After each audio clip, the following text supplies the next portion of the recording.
तो दोस्तों अगर आप भी एक 6th 7th and 8th standard के स्टूडेंट है तो मैं आपको बताना चाहता हूं कि जस्ट मात्र अगर हम बात करें 2 महीने रह गए हैं आपके फाइनल एग्जाम्स को आने में। जिस प्रकार से 12वीं का बोर्ड एग्जाम शुरू हो गया है, कुछ ही दिनों के अंदर 10वीं का बोर्ड एग्जाम शुरू हो जाएगा, उसी प्रकार आप लोगों का भी फाइनल एग्जाम्स 1-1.5 महीने के अंदर स्टार्ट हो जाएगा और आप लोग भी फाइनल एग्जाम दोगे। पूरा पूरा जो भी आपका सिलेबस आता है, आपके पर्टिकुलर चैप्टर्स आते हैं, उन सभी चैप्टर्स को आपको पढ़ना पड़ेगा, रिवाइज करना पड़ेगा। ठीक है, तो बहुत सारे ऐसे बच्चे थे जो 7वीं के थे, 8वीं के थे, कुछ ऐसे 6th के भी बच्चे थे जो कंटिन्यूअसली कमेंट कर रहे थे कि सर आप 12th स्टैंडर्ड को 10th स्टैंडर्ड को तो भर भर के स्ट्रैटेजी देते हो, हमको भी स्ट्रैटेजी चाहिए सर।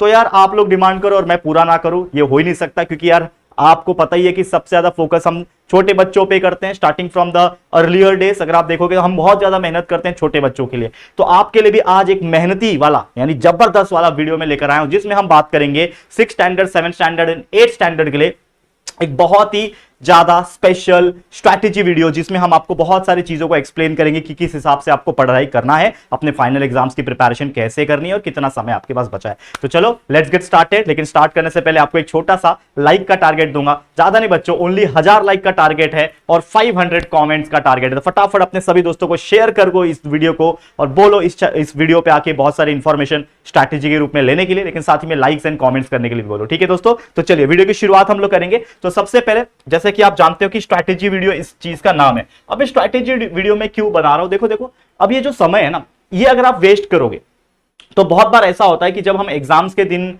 जब नजदीक आ जाते हैं, लाइक 10 दिन बाकी रहता है, 15 दिन बाकी रहता है, तो बहुत सारे ऐसे चैप्टर्स होते हैं जिसका रिवीजन हम नहीं कर पाते और एक प्लानिंग हमें नहीं पता होता है कि हम किस प्रकार से शेड्यूल बनाए, किस प्रकार से प्लानिंग करें, वो प्लानिंग हमें समझ में नहीं आती है। तो आपको आज मैं एक प्लानिंग बता के दूंगा। तो सबसे पहले मैं ये बोलूंगा कि it's very high time to start your preparation, यानी बहुत ही तगड़ा समय है कि आज से ही अगर आप अपनी प्रिपरेशन की शुरुआत कर देते हो, यानी अगर हम देखें आज का जो तारीख है वो लगभग हम पहुंच चुके हैं फरवरी की शुरुआत में। आज ये वीडियो शायद आपको मे बी 10 या 11 तारीख को मिल रहा होगा। ठीक है, जो भी तारीख है 10-11 तारीख को ये वीडियो मिल रहा होगा होपफुली। तो मतलब फरवरी के भी 10 दिन चले गए। तो अगर हम मोटा मोटा काउंट करें, फरवरी के 10 दिन चले गए, मतलब कहीं ना कहीं सिर्फ 18 दिन बचे हुए हैं फरवरी मंथ में और मार्च का पूरा 31। तो 31 प्लस 18 अगर मैं बात करूं तो जो कि होता है लगभग 49 डे, यानी एक अप्रोक्सीमेटली हम बोल सकते हैं 50 डेज हमारे पास है। हम मंथ भी नहीं बोलना चाहते, हम क्या बोलना चाहते हैं, हमारे पास ओनली कितने दिन है बच्चे, ओनली मैं बोल सकता हूं ओनली 50 डेज।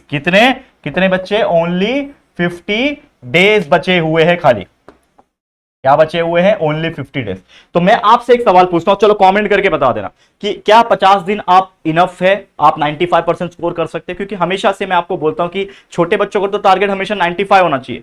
जो बच्चा 95 का सोचेगा वो 90 लेकर आ पाएगा, जो 90 का सोचेगा वो तब जाके 85 ला पाएगा ना। तो आपको सोचना पड़ेगा, अगर आप सोचोगे ही नहीं, उसके लिए मेहनत ही नहीं करेंगे, तो शायद वो चीज अचीवेबल नहीं है। तो उसके लिए आपको हार्डवर्क करना पड़ेगा। और सभी लोग जानते हैं कि लगभग मार्च एंडिंग या फिर अप्रैल वगैरह में हमारा जो फाइनल एग्जाम है वो क्या होता है, शुरू होता है, लगभग मार्च एंडिंग में शुरू होता है। तो मोटा मोटा हमारे पास 50 दिन है, लगभग 1.5 महीने से ज्यादा टाइम है। तो हम लोग को हार्डवर्क करना है। जिस प्रकार 12वीं वाले 10वीं वाले रगड़ रहे हैं, पूरा अंडरग्राउंड हो चुके और लगातार रात दिन एक करके पढ़ रहे हैं, उसी प्रकार आपको भी करना पड़ेगा। तब जाके आपको सक्सेस मिलेगी, तब जाके आके आपके रिपोर्ट कार्ड पे आपको A+ ग्रेड मिलेगा, A ग्रेड मिलेगा, और या फिर आपका परसेंटेज 80, 85, 90, 95 मिलेगा। तब जाके आपको खुशी होगी ना। नहीं तो क्या 50% लाके 60% लाके खुश रहते हो क्या? नहीं ना। आपको लगता है, आपके पेरेंट्स हमेशा कंप्लेन करते हैं कि आपके बाजू वाले को अच्छे मार्क्स आते हैं, आपके फ्रेंड सर्कल में बाकी लोग को अच्छे मार्क्स आते हैं, लेकिन आपको अच्छे मार्क्स नहीं आते। क्यों नहीं आते? क्योंकि आप पढ़ते ही नहीं हो, आप कभी प्लानिंग बनाते ही नहीं हो, आप कभी स्ट्रैटेजी बनाते नहीं। लेकिन मैं आपको अगेन वही चीज बोलना चाहता हूं, जितना हो सके स्ट्रैटेजी और प्लानिंग बना चीजों को याद करना शुरू करो। ठीक है, चलो अब जो भी समय है तो आपके लिए हम क्या कर सकते हैं। जैसे मैंने बोला कि आपके लिए हर एक सब्जेक्ट का,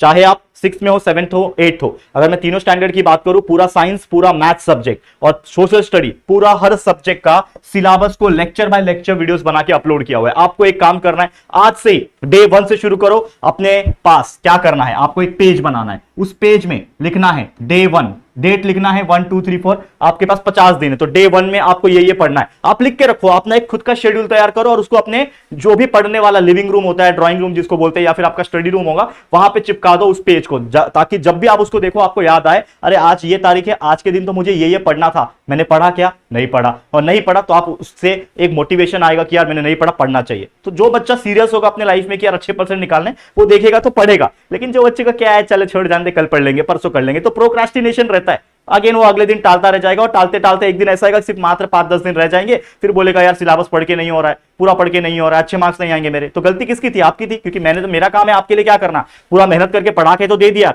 सब कुछ पढ़ा के दे दिया, जो भी बची हुई चीजें हैं न्यू बैच के अंदर वो भी आपको पढ़ा के हर चीज दे दिया। तो और क्या दे सकता था? प्लानिंग दे सकता था, स्ट्रैटेजी दे सकता था, रिवीजन हर एक चीज दे रहा था। तो आपका काम है उस चीज को लेना और पढ़ना। लेकिन अगर आप पढ़ोगे ही नहीं तो यार हम जैसे लोग क्या ही कर सकते हैं यार, ठीक है ना। कितना पिछले 5 साल से बच्चों के लिए यही चीज मैं समझा रहा हूं और उम्मीद करता हूं सभी बच्चे समझ रहे होंगे। तो इस चीज को आप समझो। तो हमारे इसी चैनल JR ट्यूटोरियल्स के ऊपर सारी चीजें अपलोडेड है। साथ ही में जितने लेक्चर बाय लेक्चर वीडियो से आपको हमारे चैनल पे देखने मिल जाएंगे, तो आप डायरेक्टली वीडियो सेक्शन में जाके चेक कर सकते हो, या तो प्लेलिस्ट में भी जाके चेक कर सकते हो। हमने हर प्लेलिस्ट को अपडेट करके रखा है। और आपको एक चीज बताना चाहता हूं, हमारे चैनल पे 2 टाइप के वीडियो है। एक ओल्ड वीडियो है जो व्हाइट बोर्ड के वीडियोस थे, और एक न्यू वीडियो है जो इस बार बने हुए हैं, इस साल बने हुए हैं, खासकर जो डिजिटल बोर्ड के ऊपर बने हुए हैं साइंस और मैथ सब्जेक्ट के। तो दोनों वीडियो आप रेफर कर सकते हो। ओल्ड वीडियो में भी उतना ही दम है, आप जानते हो। असली मेहनत तो ओल्ड वीडियो में लगी थी, पूरा पसीना बहता रहता था और आपके लिए वीडियोस रिकॉर्ड करता था वो लॉकडाउन का समय में। तो असली खेल तो इसमें हुआ है। न्यू जो वीडियो बने, जो डिजिटल बोर्ड पे बने, जो इस साल आपके लिए अपलोडेड हुए, उसमें भी मेहनत लगाए। लेकिन हाँ, हमारे पास टेक्नोलॉजी था, हमारे पास डिजिटल बोर्ड था, हमारे पास कैमरा था, इसके लिए थोड़ा सा इजी पड़ गया। लेकिन मेहनत दोनों जगह है। तो आप दोनों में से कोई भी रेफर करो, आपके लिए पूरा हर चीज पढ़ा के हमने रखा हुआ है। साथ ही में जैसे मैंने बोला, अगर आप न्यू वीडियो देखना चाहते हो तो न्यू बैच के वीडियोस अगर आप जाओगे सर्च करोगे तो प्लेलिस्ट में भी आपको दिख जाएगा कि हाँ 7th science new batch, 8th science new batch, जो भी है वो आप देख सकते हो। मैथ्स का है, साइंस का है, और SST वगैरह के लिए भी बाकी सारे वीडियो अवेलेबल है, चाहे पुराने हो चाहे नए हो। तो आपको बस उसको देखना है। अगर आप स्पीड बढ़ा के देखना चाहते हो, मान लो आपके पास टाइम कम है, तो आप 1.25 या फिर 1.5x की स्पीड लगा सकते हो, जिससे आपकी स्पीड बढ़ा के देखने की कैपेबिलिटी बढ़ जाएगी और कहीं ना कहीं आपका टाइम बचेगा पढ़ाई करने में। ठीक है, और क्या बात करूंगा, अब स्ट्रैटेजी पे आते हैं, जिसका आपको बेसब्री से इंतजार था। स्ट्रैटेजी क्या है? तो देखो स्ट्रैटेजी ये है, अभी लगभग जनवरी खत्म हो गया, जनवरी क्या हो चुका है? ओवर हो चुका है। तो जनवरी ओवर हो चुका है, इसका मतलब आपका सेकंड यूनिट टेस्ट भी ओवर हो गया होगा।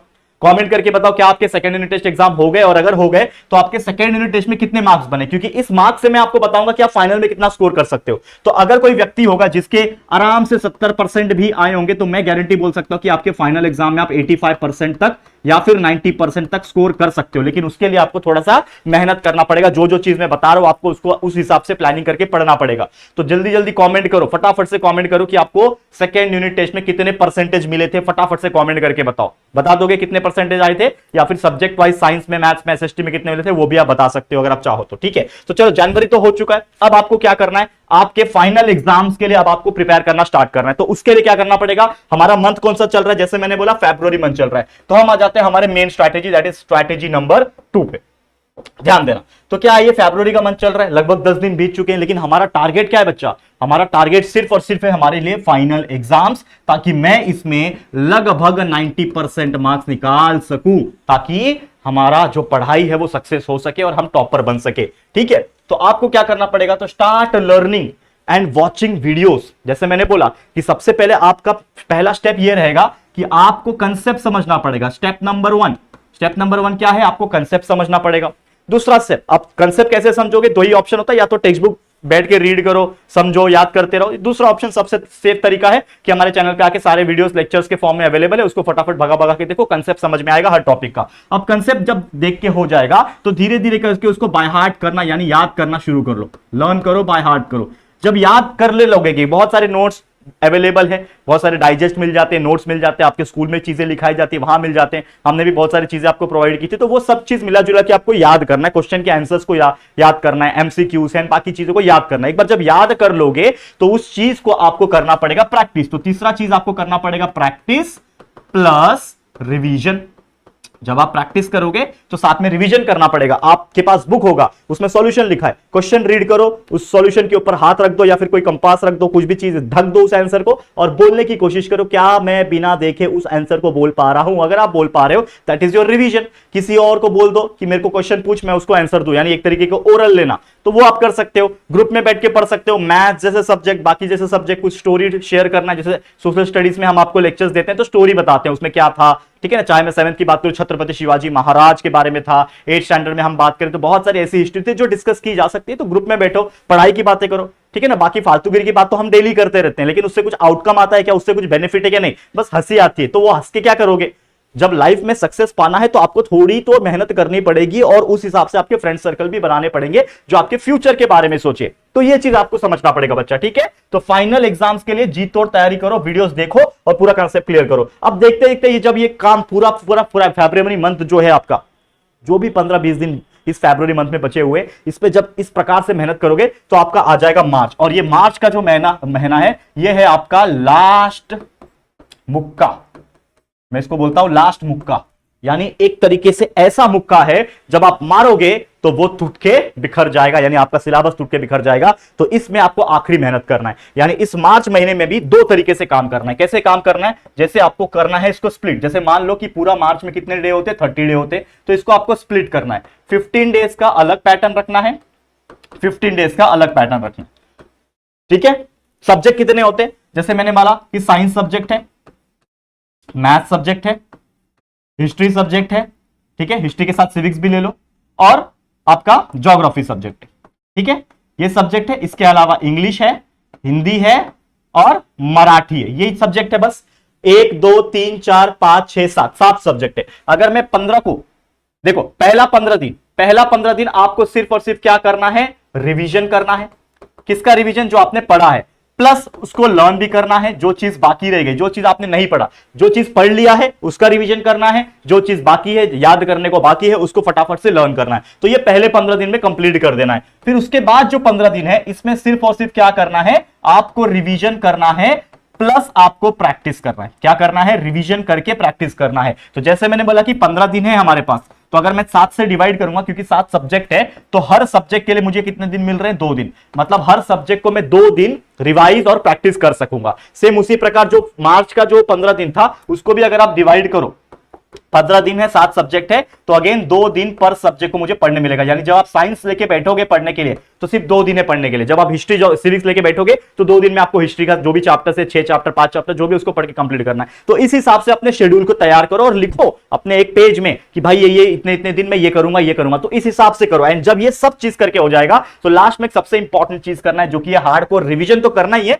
लेकिन एक सबसे इंपॉर्टेंट चीज है कुछ प्रैक्टिस पेपर, जो कि आपको कहीं भी मिल जाएंगे। अपने टीचर से आप मांग सकते हो, लाइब्रेरीज में होते हैं।